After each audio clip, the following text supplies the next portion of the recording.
It is February 20th, and I welcome you to the audio edition of St. Giles in the Word.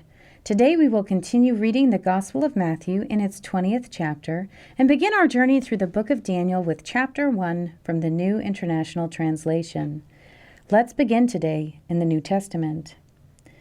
For the kingdom of heaven is like a landowner who went out early in the morning to hire workers for his vineyard. He agreed to pay them a denarius for the day and sent them into his vineyard. About 9 in the morning he went out and saw others standing in the marketplace doing nothing. He told them, "You also go and work in my vineyard, and I will pay you whatever is right." So they went.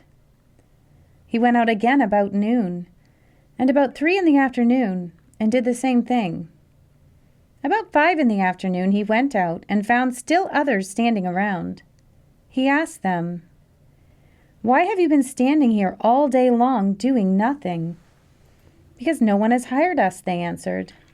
He said to them, "You also go and work in my vineyard." When evening came, the owner of the vineyard said to his foreman, "Call the workers and pay them their wages, beginning with the last ones hired and going on to the first."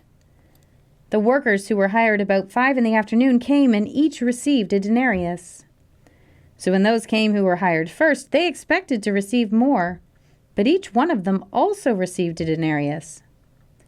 When they received it, they began to grumble against the landowner.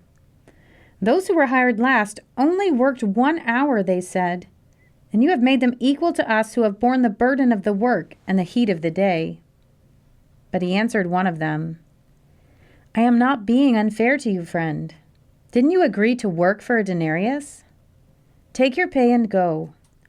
I want to give the one who was hired the last the same as I gave you.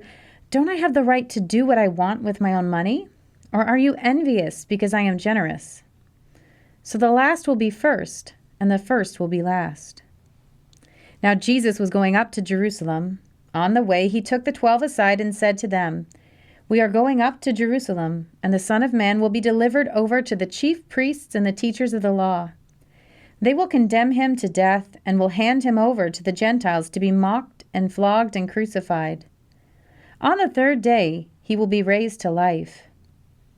Then the mother of Zebedee's sons came to Jesus with her sons and kneeling down asked a favor of him. "What is it you want?" he asked. She said, "Grant that one of these 2 sons of mine may sit at your right and the other at your left in your kingdom." "You don't know what you are asking," Jesus said to them. "Can you drink the cup I am going to drink?" "We can," they answered. Jesus said to them, "You will indeed drink from my cup, but to sit at my right or left is not for me to grant. These places belong to those for whom they have been prepared by my Father." When the 10 heard about this, they were indignant with the 2 brothers.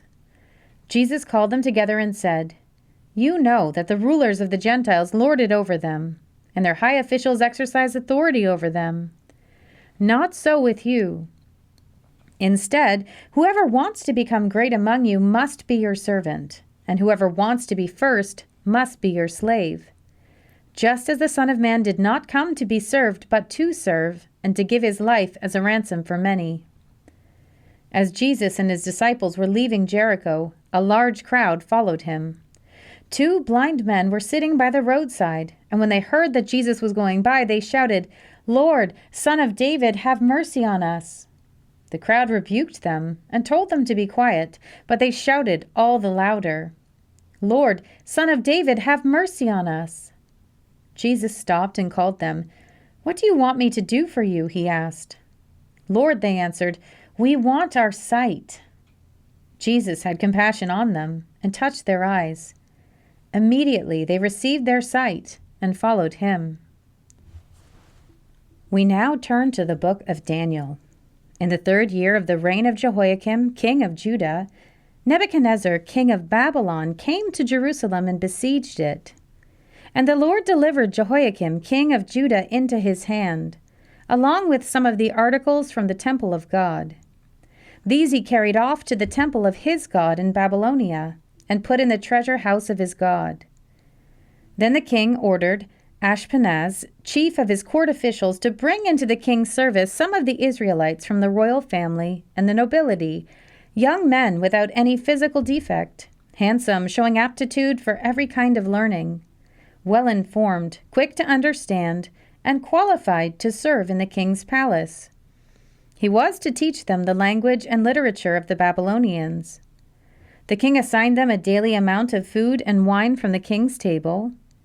They were to be trained for 3 years, and after that they were to enter the king's service.